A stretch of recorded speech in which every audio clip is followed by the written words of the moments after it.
संविधान की प्रस्तावना के नेचर को समझना हो अगर, तो हम लोग 5 शब्दों को समझ जाएं तो संविधान की प्रस्तावना का नेचर स्पष्ट रूप से समझ में आ जाएगा।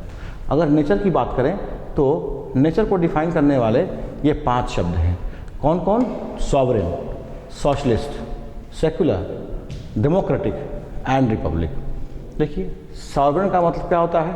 संप्रभु। अर्थ क्या होता है हम लोग समझेंगे। सोशलिस्ट का मतलब होता है समाजवादी, अर्थ को हम लोग समझेंगे। सेकुलर का मतलब होता है पंथ निरपेक्ष। डेमोक्रेटिक का मतलब होता है लोकतंत्रात्मक, और रिपब्लिक का मतलब होता है गणराज्य। अच्छा, इन 5 शब्दों को अगर हम लोग बारी बारी से समझ लें तो स्पष्ट रूप से मीनिंग क्लियर हो जाएगा। ठीक है, अब मीनिंग को समझना हो तो सबसे पहले हम लोग सॉवरेन शब्द की चर्चा करेंगे। क्यों? क्योंकि संविधान में सबसे पहले इसकी प्रकृति को डिफाइन करने वाला शब्द क्या है? सॉवरेन। सॉवरेन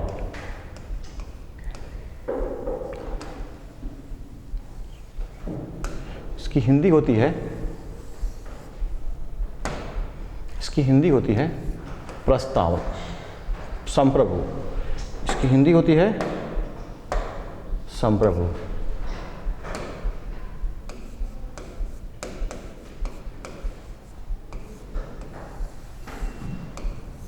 संप्रभु के अर्थ को पहले हम लोग समझते हैं।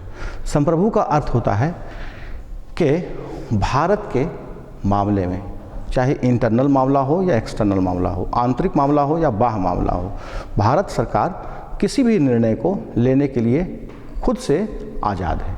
इसके ऊपर किसी का कोई दबाव नहीं है, ना तो यूएनओ का, ना कॉमनवेल्थ का, ना ही और किसी इंटरनेशनल ऑर्गेनाइजेशंस का, ना कोई दूसरे देश का, जैसे कि यूनाइटेड स्टेट्स ऑफ अमेरिका या फिर कोई दूसरा देश यूरोप का हो या फिर मिडिल ईस्ट का हो या फिर अमेरिका ही क्यों ना हो, रशिया ही क्यों ना हो। किसी दूसरे देश के दबाव में या कहने पर हम कोई निर्णय नहीं लेते, हमारी सरकार कोई निर्णय नहीं लेती। क्यों? क्योंकि हम लोग संप्रभु हैं, सॉवरेन हैं, हम लोग निर्णय खुद से लेते हैं। सॉवरेन का मतलब खुद से निर्णय लेने वाला देश, जिसके ऊपर कोई बाहरी दबाव नहीं हो। अच्छा, ऐसी बात कही क्यों जाती है? क्योंकि 1945 में भारत यूएनओ का मेंबर बन गया। यूएनओ का मेंबर बन गया इसका मतलब ये नहीं कि हम यूएनओ के कहने पर कोई निर्णय लेते हैं, बल्कि यूएनओ के साथ मिलकर निर्णय लेते हैं। साथ मिलकर निर्णय लेना और किसी के कहने पर कुछ निर्णय लेना में फ़र्क है, अंतर है। किसी के कहने के ऊपर अगर हम निर्णय लेते हैं, इसका मतलब हम आज़ाद नहीं हैं, उसके दबाव में हैं, लेकिन हम यूएनओ के साथ हैं, यूएनओ के दबाव में नहीं हैं। अगर दूसरी बात देखें तो 1949 में भारत कॉमनवेल्थ का मेंबर बना। किसका? कॉमनवेल्थ। कॉमनवेल्थ क्या है? तो कॉमनवेल्थ उन राष्ट्रों का एक समूह है जो कभी ना कभी ब्रिटेन के पॉलिटिकल हेजेमोनी में रहे थे, यानी कि राजनीतिक शरण में रहे थे। ब्रिटेन का उन देशों के ऊपर में कभी ना कभी कब्जा रहा था, दखल रहा था। आज़ादी के बाद ब्रिटेन ने क्या किया कि इन देशों का जो उसके ऑक्यूपेशन में रहे थे, उसके दखल कब्जा में रहे थे, उनका एक संघ बनाया जिसका नाम रखा कॉमनवेल्थ नेशंस।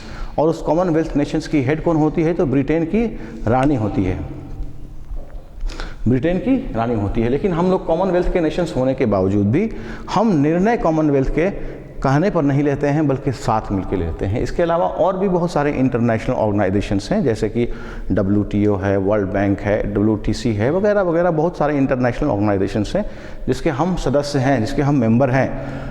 मगर हम लोग निर्णय किसी दूसरे के कहने पर नहीं लेकर के खुद से निर्णय लेते हैं। ये दर्शाता है कि भारत एक संप्रभु राष्ट्र है। संप्रभुता के बाद अगर हम बात करें तो भारत के संविधान की प्रस्तावना को डिफाइन करने वाला जो शब्द है वो है सोशलिस्ट।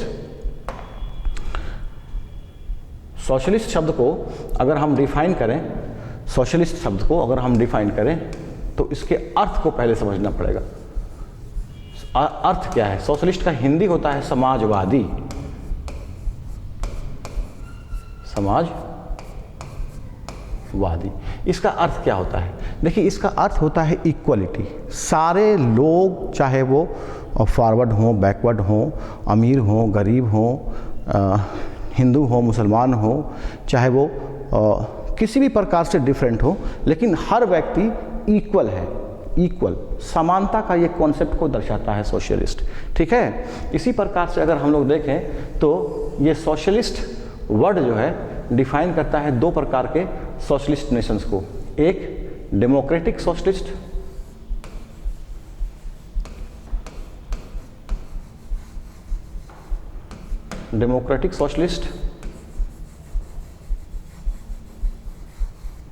जिसको हिंदी में बोलते हैं लोकतंत्रात्मक समाजवाद। क्या है ये लोकतंत्रात्मक समाजवाद?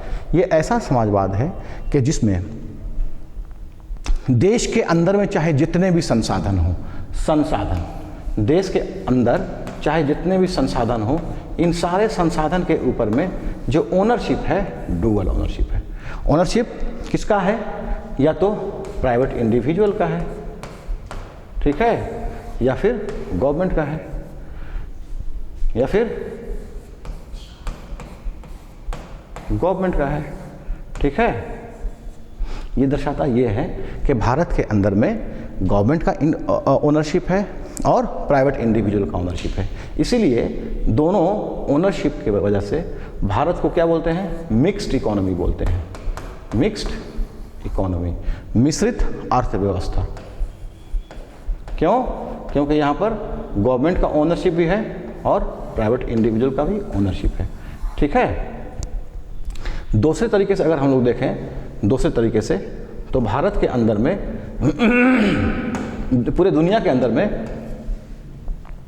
ठीक है, कम्युनिस्टिक सोशलिज्म भी होते हैं। कौन सा socialism? Communistic socialism.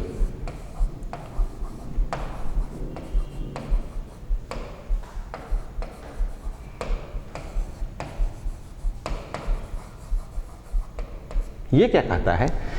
Communistic socialism ये कहता है कि देश के रिसोर्स के ऊपर में, देश के संसाधन के ऊपर में दखल, कब्जा, ओनरशिप, मालिकाना हक किसका होगा?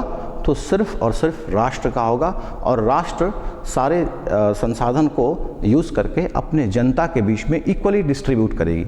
इक्वली डिस्ट्रीब्यूट करेगी तो समाजवाद का जो ओरिजिनल सेंस है कि सारे लोग समान होंगे, तो सारे लोग समान हो जाएंगे। ठीक है, यही समाजवाद का कॉन्सेप्ट है कि resource of the nation to be owned by nation itself. But here in case of India, the socialism defines that the resource of the nation to be owned both by the private individuals and by the government. That's why we have adopted the mixed kind of economy.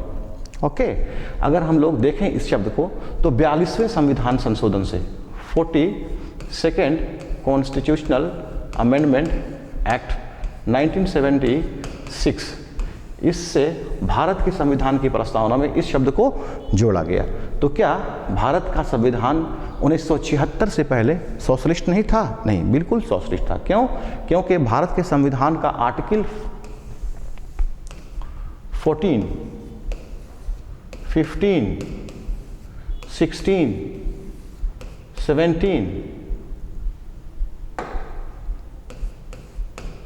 17, 18 etcetera और बहुत सारे article Bharat को एक समाजवादी देश के तौर पर स्थापित करते हैं। कैसे? आर्टिकल 14 कहता है कि भारत के अंदर में सारे व्यक्तियों को, सारे पर्सन्स को लीगल इक्वालिटी है, मतलब सारे लोग इक्वल प्रोटेक्शन ऑफ लॉ को अचीव करते हैं और सारे लोग इक्वल बिफोर लॉ हैं। ठीक है, अगर 15 की बात करें तो 15 कहता है सामाजिक समानता की बात करता है।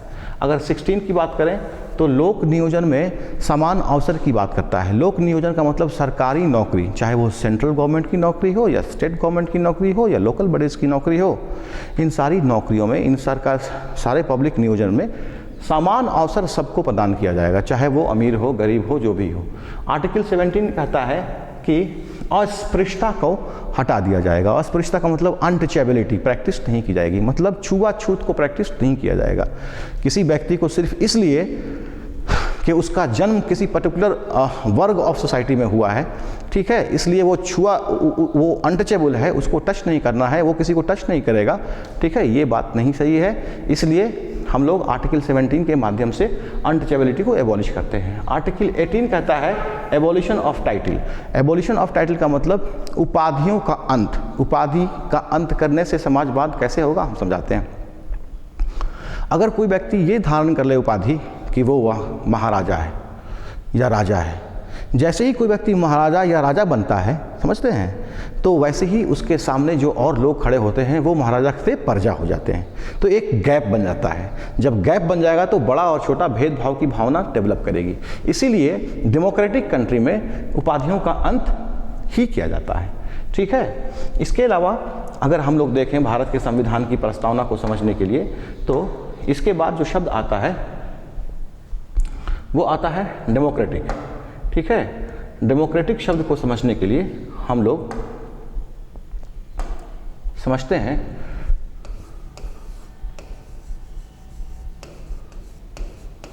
डेमोक्रेटिक, इसका मतलब होता है लोकतंत्रात्मक। लोकतंत्रात्मक का मतलब क्या होता है समझते हैं। लोकतंत्र का मतलब होता है एक वैसा तंत्र जहां सरकार नॉमिनेटेड नहीं होती है, जहाँ की सरकार वंशानुगत नहीं होती है। बाप मर गया तो बेटा, बेटा मर गया तो पोता, पोता मर गया तो उसके बाद मतलब जनरेशन आफ्टर जनरेशन वाली गवर्नमेंट नहीं है। यहाँ पर गवर्नमेंट को कौन चुनता है? गवर्नमेंट को यहाँ पर लोग चुनते हैं, पब्लिक, लोग जिसको बोलते हैं, है ना। पब्लिक इलेक्ट करती है, इसीलिए सॉवरेन उस देश की कौन होगी? पब्लिक। सॉवरेन का मतलब संप्रभु कौन हुई? पब्लिक। मतलब सुप्रीम पावर किसके पास में है? पब्लिक के पास में। सुप्रीम पावर का मतलब पब्लिक अगर चाहे तो सरकार को बदल दे, पब्लिक अगर चाहे तो सरकार को कंटिन्यू रखे। ठीक है। अगर हम लोग बात करें कि डेमोक्रेटिक कंट्री कैसे कैसे होते हैं, तो टाइप के दृष्टिकोण से डेमोक्रेटिक कंट्री दो तरीके के होते हैं। दो तरीके का मतलब कि एक डायरेक्ट डेमोक्रेसी होती है और एक इनडायरेक्ट डेमोक्रेसी होती है। भारत में कैसी डेमोक्रेसी है? तो भारत में इनडायरेक्ट डेमोक्रेसी है। Indirect democracy. इनडायरेक्ट डेमोक्रेसी का मतलब क्या होता है? इनडायरेक्ट डेमोक्रेसी का मतलब होता है कि इस देश के अंदर में जो प्रधानमंत्री होते हैं या मुख्यमंत्री होते हैं स्टेट के अंदर में, इनको पब्लिक डायरेक्ट इलेक्ट नहीं करती, बल्कि अपने प्रतिनिधियों को इलेक्ट करती है, विधानसभा के मेंबर्स को इलेक्ट करती है या लोकसभा के मेंबर्स को इलेक्ट करती है। ठीक है। और ये लोकसभा के मेंबर या विधानसभा के मेंबर अपने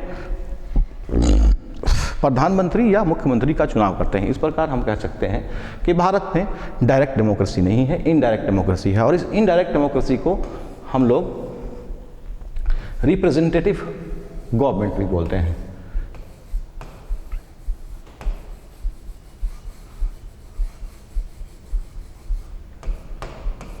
रिप्रेजेंटेटिव डेमोक्रेसी।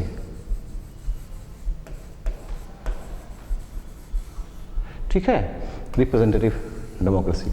अच्छा, ये रिप्रेजेंटेटिव डेमोक्रेसी या इनडायरेक्ट डेमोक्रेसी ये भारत में इंश्योर कैसे होती है? तो देखिए, रेगुलर हम लोगों के यहाँ इलेक्शन होते हैं एक सर्टेन इंटरवल पर ना। हर 5 साल पर लोकसभा का इलेक्शन होता है, हर 5 साल पर विधानसभा का इलेक्शन होता है। ठीक है। हमारे यहाँ इलेक्शन कराने के लिए एक इंडिपेंडेंट ऑटोनोमस बॉडी भी है जिसका नाम है इलेक्शन कमीशन। अगर इलेक्शन में कोई धांधली हो तो हमारे यहाँ इंडिपेंडेंट जुडिशरी भी है। तो इंडिपेंडेंट जुडिशरी, इंडिपेंडेंट और ऑटोनोमस इलेक्शन कमीशन ये भारत में डायरेक्ट और इनडायरेक्ट डेमोक्रेसी को कंडक्ट करने का माध्यम बनता है। लेकिन कुछ देशों में डायरेक्ट डेमोक्रेसी होती है। डायरेक्ट डेमोक्रेसी कैसी होती है कि जहां पर जनता खुद चीफ ऑफ द स्टेट को इलेक्ट करे। ठीक है। और यहां पर डायरेक्ट डेमोक्रेसी में शासन 4 इंस्ट्रूमेंट के माध्यम से चलाया जाता है, जैसे रेफरेंडम। क्या है रेफरेंडम? अगर गवर्नमेंट कोई लेजिस्लेशन प्रपोज करती है, अगर गवर्नमेंट कोई कानून बनाने का मूड बनाती है, तो उस कानून को संसद से पास करने से पहले जनता की ओपिनियन को सीख करने के लिए भेजती है, और इसी को बोलते हैं रेफरेंडम। दूसरा जो इंस्ट्रूमेंट है उसको बोलते हैं इनिशिएटिव। क्या है इनिशिएटिव समझते हैं? इनिशिएटिव, अगर जनता के दिल के अंदर में कोई विचार उत्पन्न हो कि सरकार को इस तरह का कानून बनाना चाहिए, उस तरह का कानून बनाना चाहिए, तो जनता सरकार को कानून प्रपोज करती है, कोई लेजिस्लेशन प्रपोज करती है, तो सरकार उस पर कानून बनाती है, उसको बोलते हैं इनिशिएटिव। एक और इंस्ट्रूमेंट की बात करते हैं, वो है रिकॉल। रिकॉल क्या है? जो अन्ना हजारे का मूवमेंट हुआ था 2010 या 9-10 में हुआ था, परहैप्स या 11, एग्जैक्टली डेट हम भूल रहे हैं। अन्ना हज़ारे का जब मूवमेंट हुआ था तो अन्ना हज़ारे ने मांग की थी कि रिकॉल की व्यवस्था भारत में नहीं है, रिकॉल की व्यवस्था भारत में होनी चाहिए। वो क्यों? कि रिकॉल है क्या, पहले समझते हैं कि अगर कोई एमपी एक बार इलेक्ट हो गया तो 5 साल के लिए इलेक्ट हो गया भारत के कॉन्टेक्स्ट में, ठीक है। लेकिन जिस देश में रिकॉल की व्यवस्था है वहाँ पर एमपी को वोट करके वापस बुलाया जा सकता है संसद से। रिकॉल करके, रिकॉल का मतलब वापस बुलाना, वापस बुलाना। कहाँ से वापस बुलाना? तो संसद से। क्यों बुलाना? वो इसलिए बुलाना क्योंकि वो जो प्रतिनिधि हैं वो जनता के अपेक्षाओं के अकॉर्डिंगली काम नहीं कर रहे होते हैं।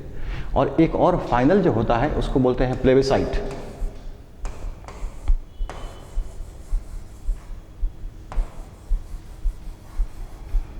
प्लेबिसाइट क्या है?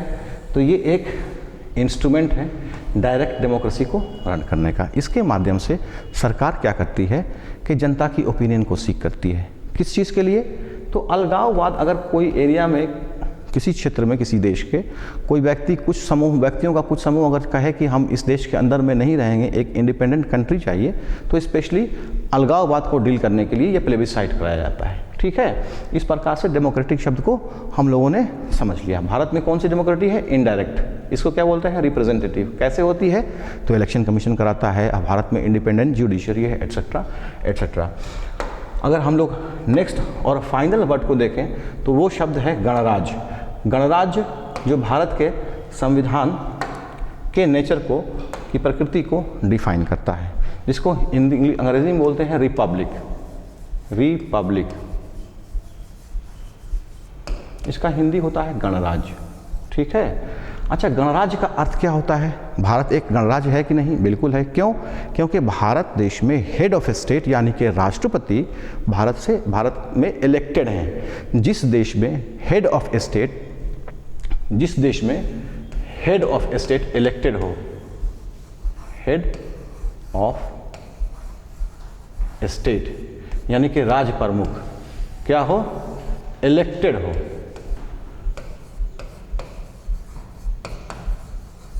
उस देश को गणराज्य बोलते हैं। अच्छा, किसी देश का अगर राज प्रमुख यानी कि राष्ट्रपति भारत के केस में अगर इलेक्टेड है तो उसको गणराज्य क्यों बोलते हैं? रिपब्लिक क्यों बोलते हैं? क्यों? क्योंकि जो फाइनल पावर है, फाइनल पावर यानी कि सुप्रीम पावर किसके हाथ में है? पब्लिक के हाथ में है। पब्लिक ही उसको चुनेगी या पब्लिक ही उसको हटाएगी, ठीक है।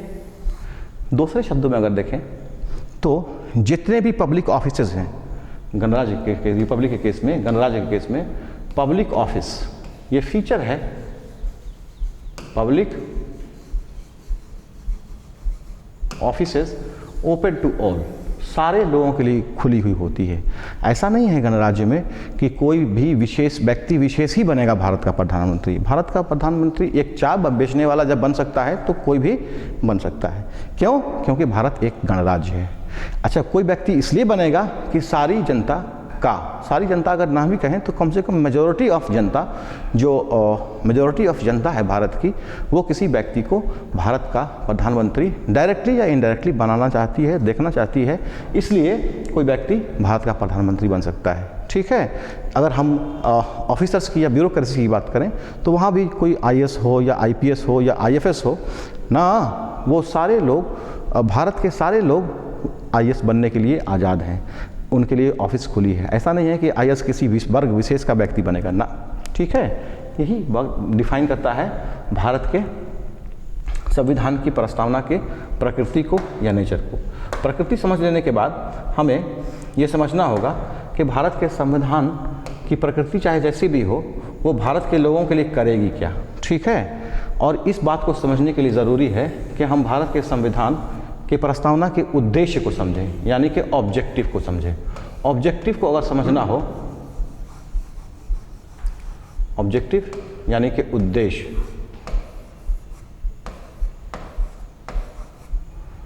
किसका उद्देश्य? भारत के संविधान की प्रस्तावना का उद्देश्य, मतलब भारत के संविधान का उद्देश्य, मतलब भारत का संविधान भारत के लोगों को देगा क्या, भारत के लोगों के लिए क्या करेगा, ताकि भारत के लोगों का वेलबींग इंश्योर हो, इस्टेब्लिश हो। वेलबींग का मतलब उनका विकास इस्टेब्लिश हो, उनका विकास सुनिश्चित हो सके। ठीक है, तो इस चीज़ को समझने के लिए हमें 4 शब्दों के ऊपर में ध्यान देना पड़ेगा। पहला शब्द क्या है? जस्टिस। अगर इस जस्टिस शब्द को हम लोग समझ लेंगे तो समझ में आ जाएगा कि ऑब्जेक्टिव क्या है, उद्देश्य क्या है भारत के संविधान की प्रस्तावना का। दूसरा शब्द है इक्वालिटी। इक्वालिटी का मतलब होता है समानता। तीसरा शब्द है भारत के संविधान की प्रस्तावना के ऑब्जेक्टिव को डिफाइन करने वाला, वो है लिबर्टी। लिबर्टी का मतलब होता है स्वतंत्रता, अगर इस शब्द को समझ लें। और फाइनली फ्रेटर्निटी। फ्रेटर्निटी का मतलब होता है बंधुत्व।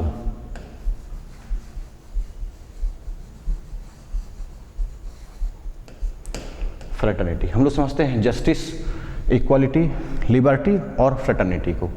कहता है भारत का संविधान कि भारत के लोगों के लिए न्याय की स्थापना करना हमारा कर्तव्य है। किसका? संविधान का कर्तव्य है। कैसे? किस प्रकार का न्याय? तो पॉलिटिकल न्याय। पॉलिटिकल का मतलब राजनीतिक न्याय। ठीक है, कहता है कि इकोनॉमिक न्याय। इकोनॉमिक का मतलब आर्थिक न्याय।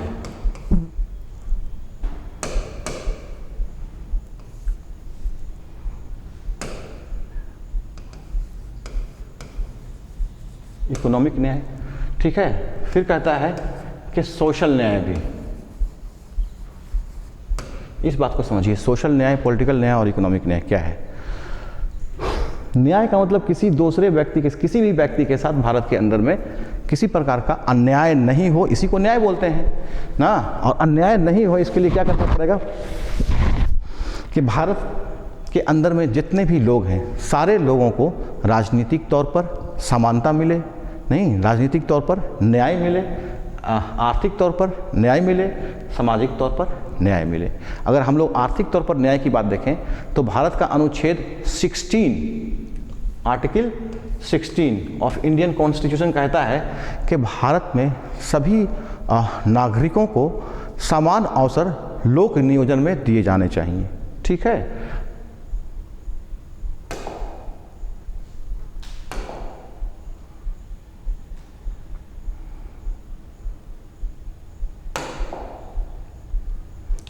समान अवसर दिए जाने, equal opportunity to every citizen in this country in accordance with the article 16 of the Indian constitution. अगर सोशल जस्टिस की बात करें तो वो कौन इंश्योर कराता है, वो कौन सुनिश्चित करता है? आर्टिकल 14 से लेकर के 18 तक भारतीय संविधान का, जिसकी हम लोग चर्चा पीछे कर चुके हैं। इक्वलिटी की बात करते हैं, समानता चाहिए, सारे लोग समान हों, इक्वल हों, ना कोई बड़ा हो ना कोई छोटा हो। ठीक है, तो भारत की संविधान की प्रस्तावना किस प्रकार के इक्वलिटी की बात करता है? कहता है इक्वलिटी ऑफ स्टेटस, मतलब गरिमा की समानता और अवसर की समानता, अपॉर्चुनिटी,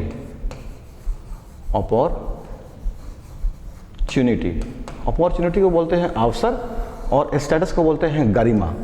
गरिमा की समानता और अवसर की समानता। ठीक है, आगे बढ़ें अगर तो कहता है लिबर्टी। लिबर्टी का मतलब होता है स्वतंत्रता। तो किस प्रकार की स्वतंत्रता भारत के लोगों को चाहिए? भारत के लोगों को अगर देखें तो संविधान की प्रस्तावना के अनुसार स्वतंत्रता कैसे चाहिए? थॉट की, एक्सप्रेशन की। एक्सप्रेशन का मतलब क्या होता है? बोलने की स्वतंत्रता। ठीक है, बिलीफ की स्वतंत्रता। बिलीफ का मतलब किसी भी धर्म को में आस्था रखने की स्वतंत्रता। फेथ, किसी भी धर्म में विश्वास रखने की स्वतंत्रता। और किसी भी धर्म की पूजा यानी कि वर्शिप करने की स्वतंत्रता। लिबर्टी शब्द को डिफाइन अगर करना हो तो पूछेगा कैसी लिबर्टी? तो लिबर्टी ऑफ थॉट की लिबर्टी, लिबर्टी ऑफ एक्सप्रेशन मतलब बोलने की लिबर्टी, लिबर्टी ऑफ बिलीफ यानी कि आस्था की लिबर्टी, लिबर्टी ऑफ फेथ यानी कि विश्वास की लिबर्टी, लिबर्टी ऑफ वर्शिप यानी कि वर्शिप की लिबर्टी। ठीक है, अच्छा, अब इन तीनों शब्द को एक बार समअप करने की कोशिश करते हैं।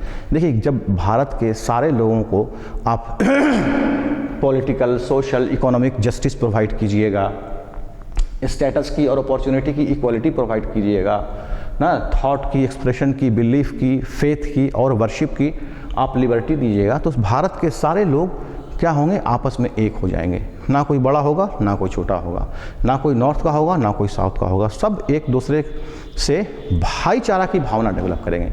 इसी भाईचारा की भावना को बोलते हैं फ्रेटर्निटी। अल्टीमेट गोल क्या है? फ्रेटर्निटी, यानी कि भाईचारा स्थापित करना है। भाईचारा, अगर प्रियम्बल के टर्म की बात करें तो फ्रेटर्निटी के लिए बंधुत्व टर्म का प्रयोग किया गया है। कौन? बंधुत्व।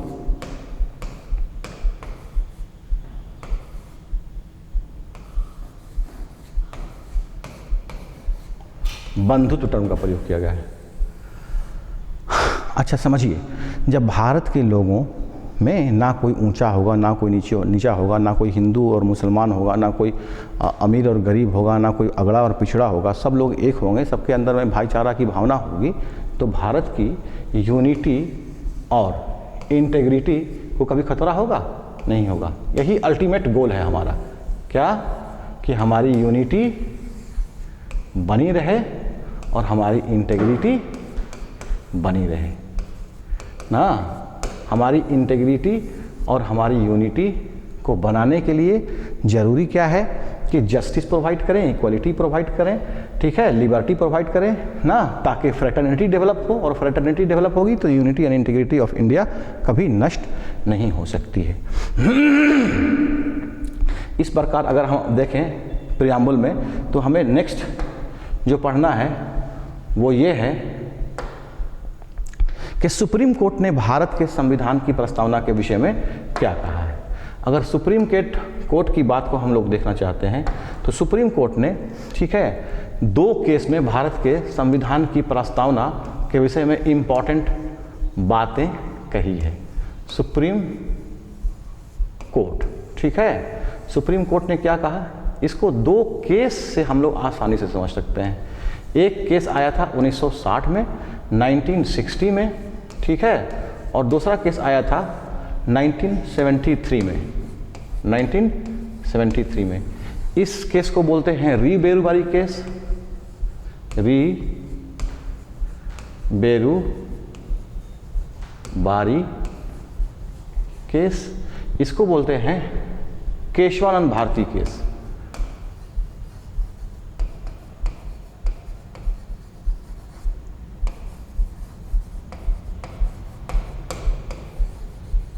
भारतीय केस, ठीक है। देखते हैं इस केस में क्या कहा सुप्रीम कोर्ट ने। री बेरुबारी वाले केस में सुप्रीम कोर्ट ने कहा कि भारत के संविधान की प्रस्तावना बहुत इम्पॉर्टेंट है, बहुत महत्वपूर्ण है। किस लिए? भारत के संविधान के जो वेग टर्म्स हैं उनको स्पष्ट करने के लिए। क्या है? महत्वपूर्ण है, महत्वपूर्ण है, परंतु भारत के संविधान का अंग नहीं है, ठीक है। लेकिन इस केस में सुप्रीम कोर्ट ने कहा कि भारत की संविधान की प्रस्तावना अपने अगले फैसले को, पहले वाले फैसले को उलटते हुए कहा, यानी कि री बेरुबारी वाले केस में सुप्रीम कोर्ट ने जो फैसला दिया था उस फैसले को उलटते हुए 1973 में केशवानंद भारती वाले केस में सुप्रीम कोर्ट ने कहा कि भारत की संविधान की प्रस्तावना संविधान का अभिन्न अंग है, अभिन्न अंग है। अच्छा, जब अभिन्न अंग है तो इसमें संशोधन भी हो सकता है, संशोधन भी हो सकता है। क्यों हो सकता है संशोधन? संशोधन इसलिए हो सकता है कि भारत के संविधान का पार्ट है। अच्छा, भारत का संविधान का पार्ट है तो आर्टिकल 368 का प्रावधान किया गया था भारत के संविधान के निर्माताओं के द्वारा। वो इसलिए कि समय समय पर अगर कोई नई चीज़ की आवश्यकता पड़े या पुरानी चीज़ हो जाए कोई, तो उसमें संशोधन करने के लिए आर्टिकल 368 का प्रावधान किया गया कि भारत के संविधान में संशोधन भी हो सकता है। लेकिन संशोधन किस में होगा? भारत के संविधान में, ठीक है। सुप्रीम कोर्ट ने केशवानंद भारती केस में कहा कि प्रियम्बल, भारत की संविधान की प्रस्तावना भारत के संविधान का अभिन्न अंग है। बात को समझिएगा। लेकिन संशोधन तो किया जा सकता है, लेकिन क्या, लेकिन ये कि बेसिक स्ट्रक्चर नष्ट नहीं होना चाहिए। Basic structure, basic structure